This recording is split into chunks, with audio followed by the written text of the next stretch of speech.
that spanned all kinds of different topics, and it was including tariffs. So Ryan, let's talk about how the president responded to setbacks, or maybe he doesn't see them as setbacks, but setbacks in his tariff war. We can go ahead and roll B1 again from this press conference yesterday. And now it's going to the Supreme Court. Now we're going to be asking for early admittance. We're going tomorrow, and we're going to ask for an expedited ruling because, when you look at the stock market's down today, the stock market's down because of that, because the stock market needs the tariffs. They want the tariffs. Without the tariffs, we wouldn't have a chance because we wouldn't be able to protect those investments of the companies coming in. So if you took away tariffs, we could end up being a third world country.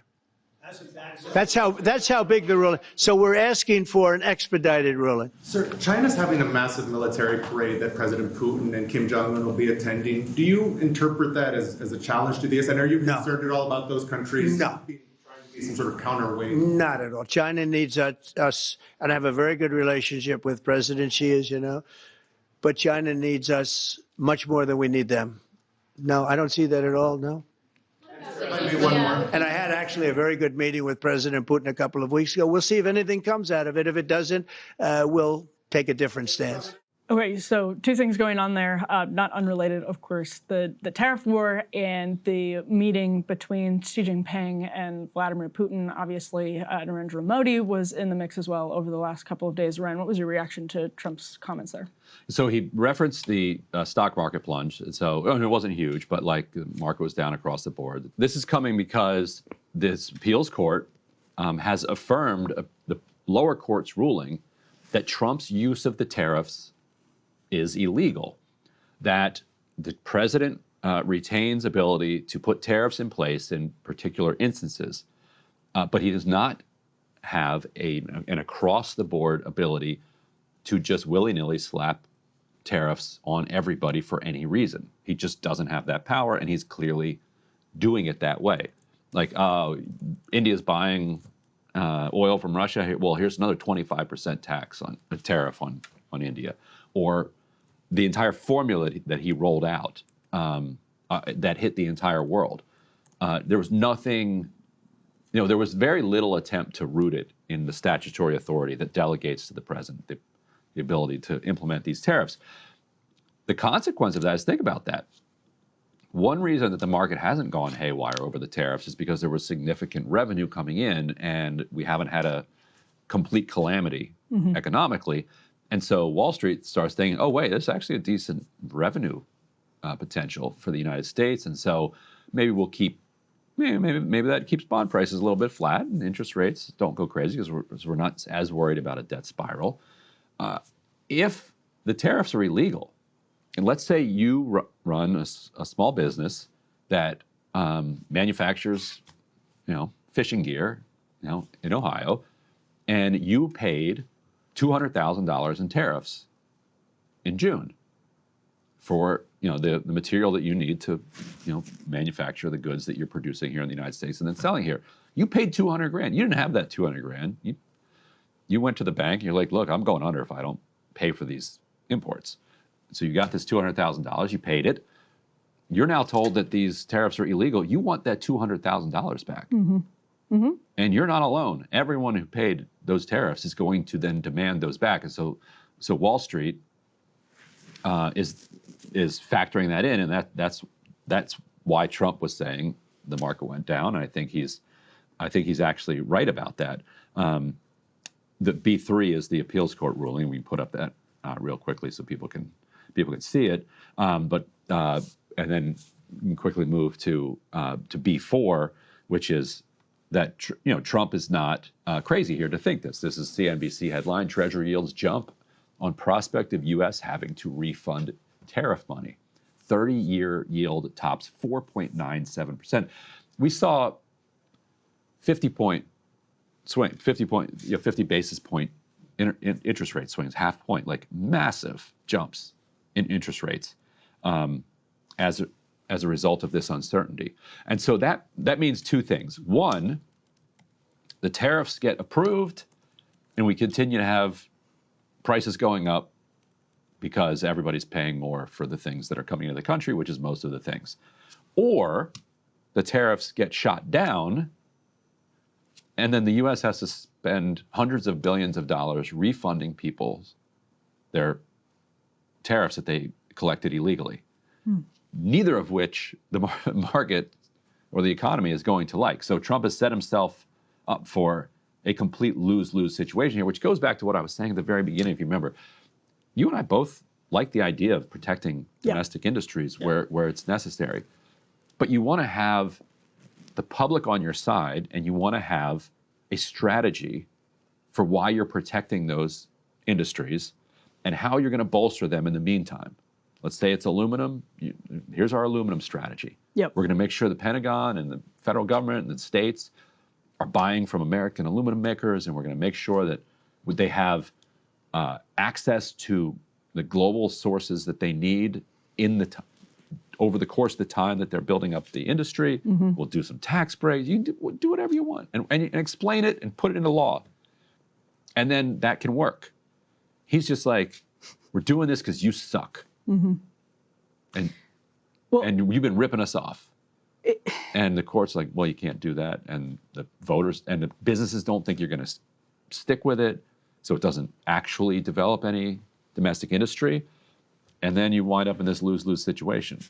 So Trump has said a couple of other things worth noting. One is he told Scott Jennings that the uncertainty was hurting the stock market, which is what his critics have been saying since we were liberated on April 2nd. You think, buddy? But he then also said that the stock markets are upset because they need the tariffs. That was another, that was another comment. They love the tariffs. Well, so they're bringing these tariffs have brought in about $30 billion a month. And so if that goes straight to the Treasury. So if then that leaves the Treasury, this is a huge hole in Trump's talking point about tariffs, which isn't just that we're going to make fairer deals, we're going to protect American industry, but also that it's going to help the deficit. And so if that goes away, also, there are companies, experts who weighed in on this. We put the CNBC article up on the screen already. That article talks to some people who are like, yeah, it's possible actually that it's not that difficult to do the refunds. That the process, like logistically, is not impossible. You should be able to do it. It all has they're all coded. Everybody knows you're paid. Yeah. Right, but some companies do their imports through third parties, like DHL or other groups, which is a nightmare for those Right, and then who's entitled to that? Right. Yeah, so we can. This is the B4. This is the CNBC article that you can read if you want to. But basically, the breakdown is that the logistics of this, they're doable, but then it gets really, really messy for certain companies, and obviously the markets are going to react to that. Yeah, good point. Think about this. Let's take your fishing rod company again. Yeah. Like, let's say that fishing rod company, their costs for the imports went up by $200,000, but they actually paid this importer. Right. Because it's the importer, exactly, that paid. So the importer now got paid by the company itself because they told the fishing company, hey, look, sorry, man, like you want to make these fishing rods, it's going to cost you an extra $200,000. Because Trump did this to me. And then they take the money from the fishing company, they pass it on to the Treasury. Now, if they get ruled illegal, the importer is going to go to the Treasury and say, give me my $200,000 back.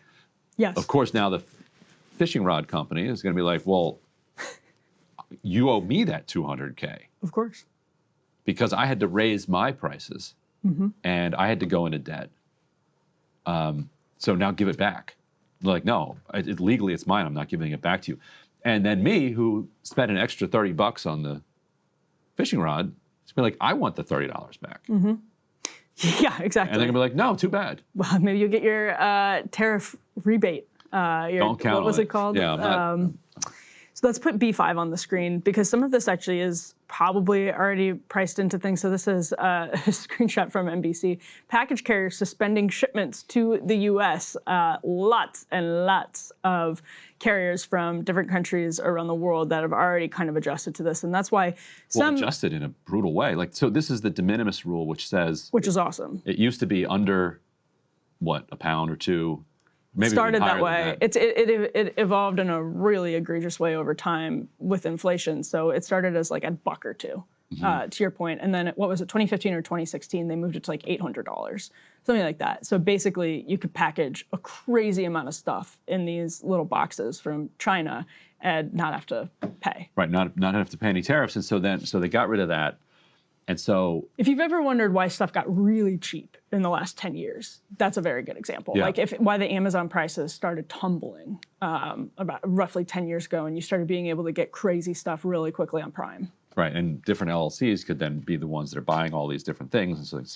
And so, but again, they didn't really figure out a rational replacement to what is going on. So all of these mail carriers are just like, well, we don't really understand what the new rules are for the U.S., so we're not sending any packages, period. So if you need something from this list of, 30-plus countries here, like, it's not coming. Yeah. Or you have to find some other, like, private shipping method that's going to be super expensive to get it in. Right. Yeah, I mean, this is...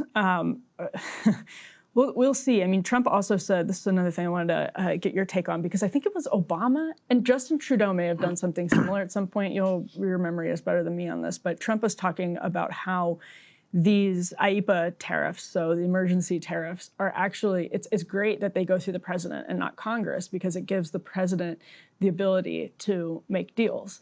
And sort of the implication of what he was saying, I'm paraphrasing him, of course, is that it gives the president the ability to make deals for national security and for prosperity, and do sort of all of that rolled up into one negotiator, not trying to go through this Byzantine legislative system just to negotiate with other world leaders. And it reminds me a little bit of, do you remember when Obama was, he got hammered really hard for almost sounding like he yearned to have the power of Xi Jinping at one point. I'm sure you remember this. Yeah. It sounds exactly like that.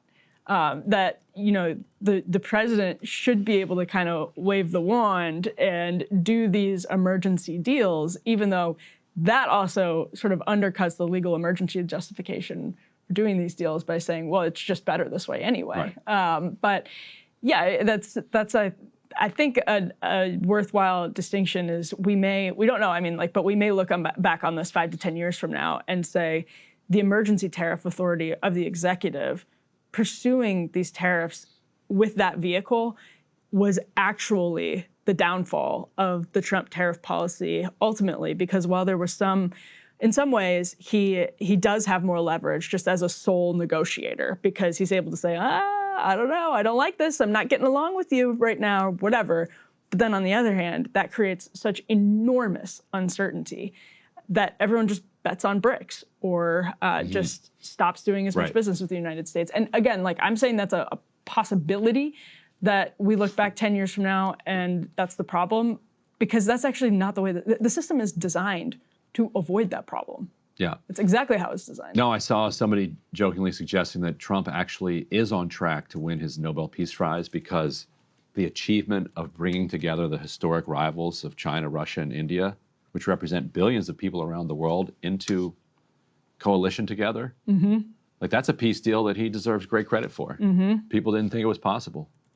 Hey. And yet he's pulling it off. So amazing. Yeah, I mean, the theme of this show so far, we started with, Chicago, then we talked about Venezuela, and now we're talking about tariffs. The theme of the show so far is the theme of the administration, which is testing the legal limits, both as norms and as legal precedents, of some of these constraints, particularly on executive branch power, which is the same in the case of Chicago, it is the same in the case of Venezuela, and it's right now the same in the case of tariffs. And let me just say, on tariffs, and tariffs in particular, if Barack Obama had been doing this, the anti-Obama right would have been up in arms about Obama wanting to be a king, which was the case with DACA, and I think correctly the case with DACA. But now that Trump is in this position, it's possible he leaves office and the executive branch is not in any way less powerful, to the point that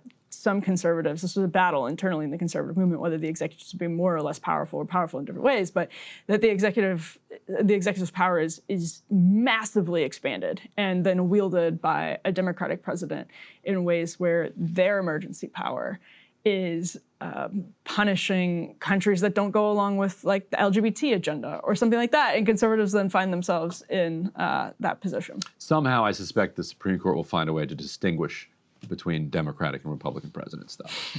We'll see. TBD. Because actually that very internal debate in the conservative movement, these justices are Federalist Society justices that are not, in every case, MAGA justices. And so they have been involved in this debate about executive power over the course of the last several decades. And it is not a given whether they side with the kind of originalist branch that they came up in or MAGA world. And that's actually very, MAGA world, which is sort of cribbing from Nixon in this case. And that's, if they think they're just going to get rubber stamped at the Supreme Court, my guess would be that that's not the case. We'll see, though. Yeah, we'll see. Let's move on to Anthony Aguilar, who is joining us in studio this morning on his way to disrupt a hearing over on Capitol Hill. We'll bring him in just now. Hey, if you like that video, hit the like button or leave a comment below. It really helps get the show to more people. And if you'd like to get the full show ad-free and in your inbox every morning, you can sign up at breakingpoints.com. That's right. Get the full show, help support the future of independent media at breakingpoints.com.